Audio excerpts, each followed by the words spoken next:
So for this Advent season, we've been sticking with this theme, this phrase. What are we waiting for? We are on week 3 of our Advent curriculum, in which we've been asking this question.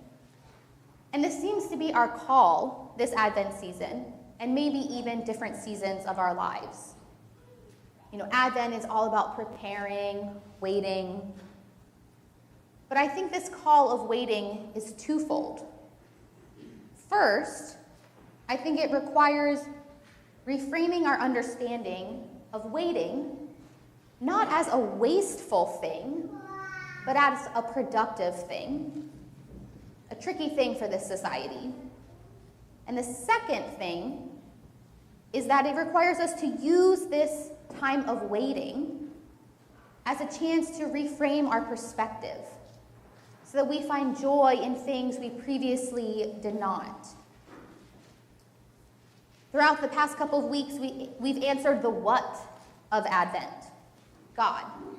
That's what we are waiting for. And we've answered the who for.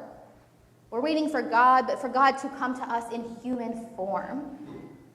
And now today we dig into the how and the why. Why should we wait? How do we wait? In thinking about Advent, I've realized there are a lot of similarities in being pregnant and the season of Advent. As you probably know, I'm 8 months pregnant.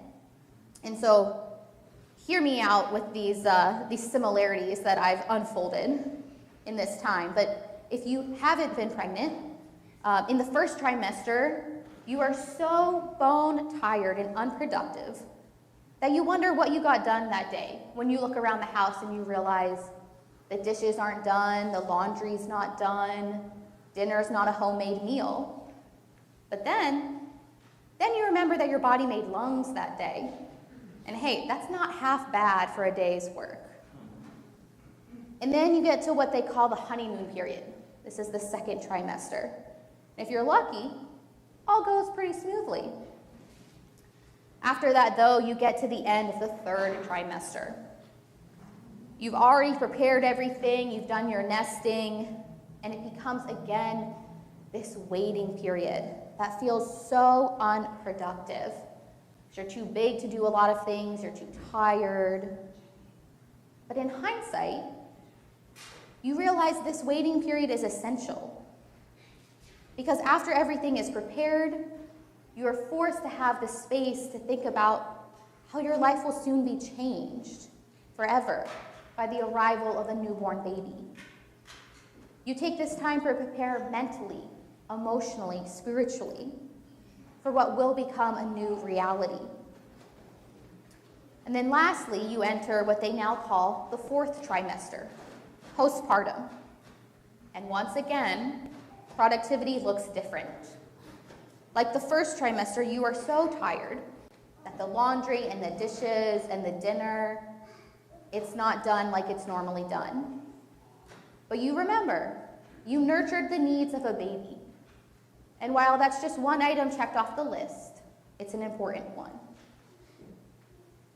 The process of being pregnant and having a newborn forces you to rethink productivity and what the purpose of that season is all about. And Advent should do the same for all of us. On Christmas Day, the birth of a newborn is celebrated. We are called to a different type of productivity during Advent. It's a season of life, and it's meant for something different, preparing for things to be changed forever. I think Advent is like the final month of pregnancy, without the physical discomfort. But the type of productivity I'm talking about, the type that you can't always measure, or you don't get credit for, or is unseen. This type of productivity I'm talking about is a preparing physically, emotionally, mentally, and spiritually. And it is productive, even though you can't cross it off a list. And to take it a step further, I think productivity in this sense during Advent, and really all times of the year, can also be an opportunity to rejoice in God, which is what our scripture talks about today. This brings me to the second point, that this time of waiting is productive because it allows us to practice finding joy. When I think about our call as Christians this Advent season, I think it's a call to find joy in what God has done and is doing. Last week, Pastor Alex talked about active waiting, and that's what rejoicing in God is, active waiting. It's this idea that waiting in and of itself can accomplish something. It accomplishes creating space to reflect, to slow down, to wonder, and to become aware.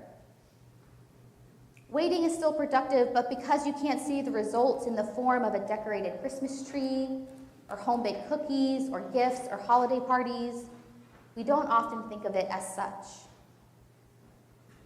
To reflect, slow down, wonder, and become aware are all things that are essential in us being able to receive the gifts God has for us, in us being able to rejoice in what God is doing. The more and more I think about how important this is, this finding joy, the more I am convinced how powerful and potentially life-changing it can be. Here's the thing, though, and maybe this isn't you, because you all showed up here on a Sunday morning. But for many people, maybe outside of this church and just in the world, I think it feels difficult or cheap to rejoice in God sometimes. It feels like the thing you should do, the thing you should believe in, a nice platitude. But if they are being honest, especially this time of year, things around them are kind of bleak, not easily fixed, far from joyful. Things are not as they should be, and to make them so feels at times overwhelming. So for those of you in that place, how can we be convinced that what God has done and is currently doing far outweighs the bleakness we see? How can we be convinced that God is worth rejoicing in? Now, I found an answer that's convincing for me, so maybe it'll be convincing for you too. And I'm going to do that by making a reference here that I'm fully aware might fall flat, but I'm going to try it. Lisa Sams Catania pointed out to me that I reference the Eagles in every sermon, but I had already written this sermon, so I wasn't going to change it. So here we go. So Nick Sirianni, he's the head coach of the Eagles. I listen to him in the mornings on WIP when I'm coming in, and when being interviewed, he often calls himself boring. Because when the reporters ask him about getting ready to play a big opponent, or looking forward to the future of the season, or getting excited about their success, he says, I focus on each week as it comes. I don't think about all the other stuff. He says it doesn't make for a good story. It's not fun. It's pretty boring. And it might be boring, but it is effective. In some ways, I feel like I'm the pastor version of Nick Sirianni, just in the whole my message is boring thing. I don't have any grand revelations for you today. No wow takeaways. It's not necessarily exciting, and it is kind of boring. But if someone were to ask me as a pastor, what has God done for us that is worth us rejoicing in, when everywhere we look, there is suffering? My answer would be each other. Is there suffering all around us? Yes.